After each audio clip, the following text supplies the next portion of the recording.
नमस्कार, SBT news में आपका स्वागत है। पेश है 1 अगस्त सोमवार दोपहर 3:15 बजे राजस्थान जोधपुर बीकानेर जिले की बड़ी खबरें। कर्मचारी भविष्य निधि संगठन ईपीएफओ के 73 लाख पेंशन भोगियों के लिए खुशखबरी है। अब पेंशन भोगी अपना डिजिटल जीवन प्रमाण पत्र दाखिल करने के लिए चेहरा पहचान सुविधा यानी फेस रिकॉग्निशन फैसिलिटी की मदद ले सकते हैं।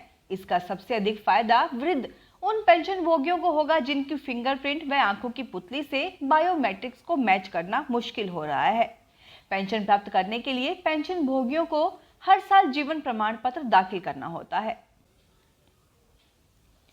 हवाई जहाज से सफर करने वाले यात्रियों को जल्द ही एक अच्छी खबर मिल सकती है। आने वाले दिनों में आपको सस्ते में यात्रा करने का मौका मिल सकता है।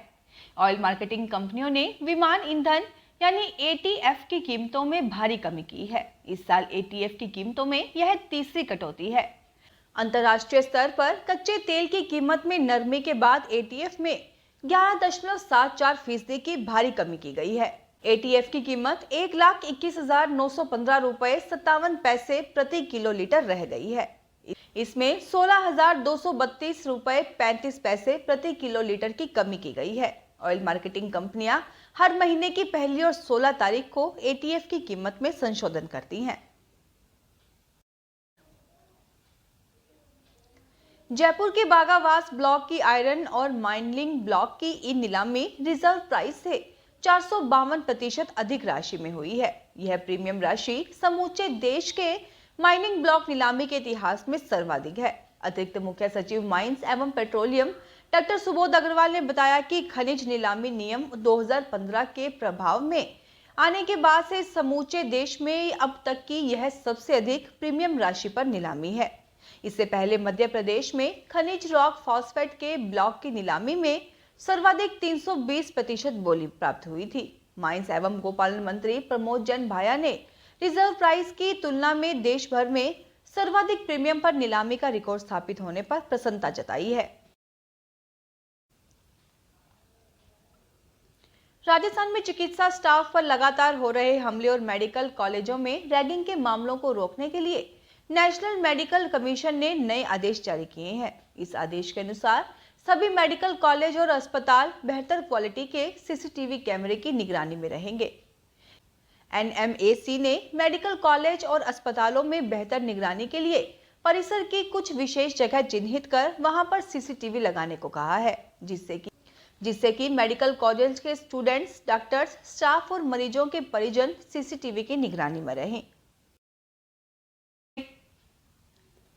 दौसा जिले में जिला अस्पताल के नजदीक ही चोरी की बड़ी वारदात हो गई। अस्पताल के नजदीक ही बच्चों के डॉक्टर के घर से 15 लाख रुपए पार हो गए। खिड़की की 3 ग्रिल निकालकर चोर घर में घुसे और उसके बाद वारदात कर फरार हो गए। घर में परिवार के साथ ही 2 डॉग भी थे, लेकिन दोनों सो रहे थे।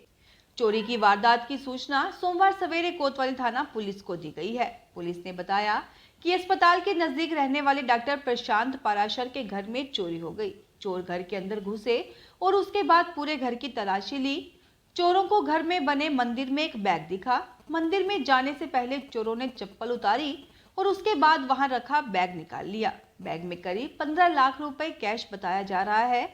नकदी के अलावा दस्तावेज चोर वहीं फेंक गए। भाजपा प्रदेशाध्यक्ष डॉक्टर सतीश पूनिया ने popular front of India PFI पर बैन की मांग की है। उन्होंने कहा है कि यह संगठन राजस्थान में अराजकता और अशांति फैला रहा है।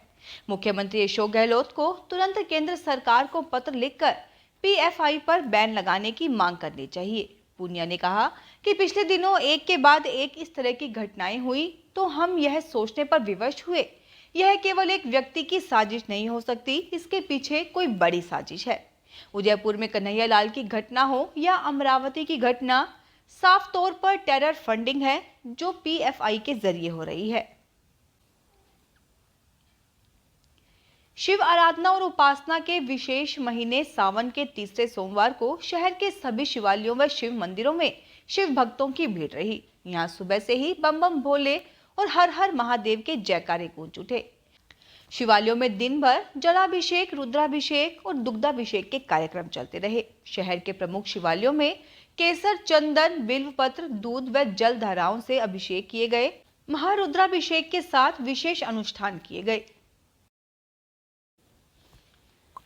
प्रतापगढ़ के शिवालयों में सावन के महीने में भक्तों की बड़ी संख्या में भीड़ देखने को मिली है। शहर के मुख्य शिवालयों पर आज सुबह से ही भक्तों की भीड़ उमड़ रही है। दीपेश्वर महादेव मंदिर पर आकर्षक विद्युत की साज सज्जा व मंदिर को फूलों की लड़ियों से सजाया गया। शिव मंदिरों में सुबह से लगी भीड़ में मनसा व्रत लेने वाले विवाहित दंपति व युवतियां नजर आईं। दीपावली के बाद विधि विधान से भगवान शिव की पूजा अर्चना कर चूरमे का भोग लगाकर व्रत का उद्यापन किया जाएगा। इस व्रत को सुहागिन महिलाएं अपने पति की लंबी आयु व किशोरियां अच्छे वर की कामना के लिए रखती हैं। जोधपुर में दर्द व बीमारियों के इलाज के लिए खरीदी गई थेरेपी मशीन में उपयोग के दौरान आग लगने पर उपभोक्ता संरक्षण आयोग द्वितीय ने ग्राहक को मशीन की कीमत दिलवाने के अतिरिक्त निर्माता व विक्रेता पर 1.5 लाख रुपए हर्जाना लगाया है। आयोग ने नई दिल्ली की firm Vegan India Healthy Tech India पर यह हर्जाना लगाया है। साथ ही मशीन की कीमत 1,29,000 रुपए वापस लौटाने का आदेश दिया है।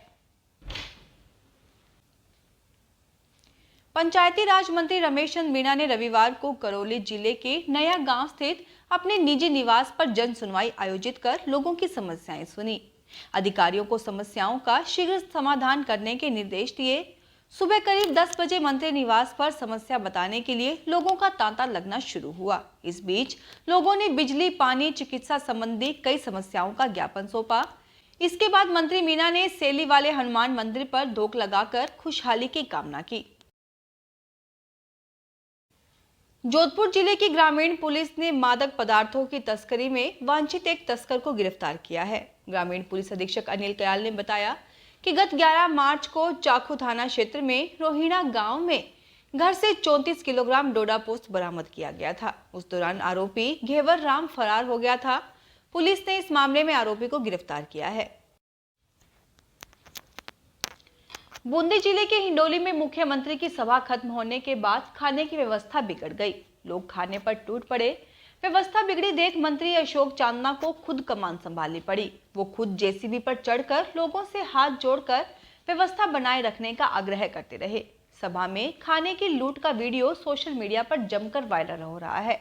दरअसल शनिवार 30 जुलाई को मुख्यमंत्री अशोक गहलोत ने हिंडोली में 1132 करोड़ के विकास कार्यों का शिलान्यास किया था। सभा में हिंडोली नैनवा विधानसभा क्षेत्र के लोगों को आमंत्रित किया गया था। सभा के बाद लोगों के लिए भोजन की व्यवस्था की गई थी। पिकअप में भरकर खाने के सामान लाए गए थे। वहां कार्यकर्ता भी लगाए गए थे, लेकिन खाने पर एकदम से भीड़ टूट पड़ने से व्यवस्थाएं धरी रह गई।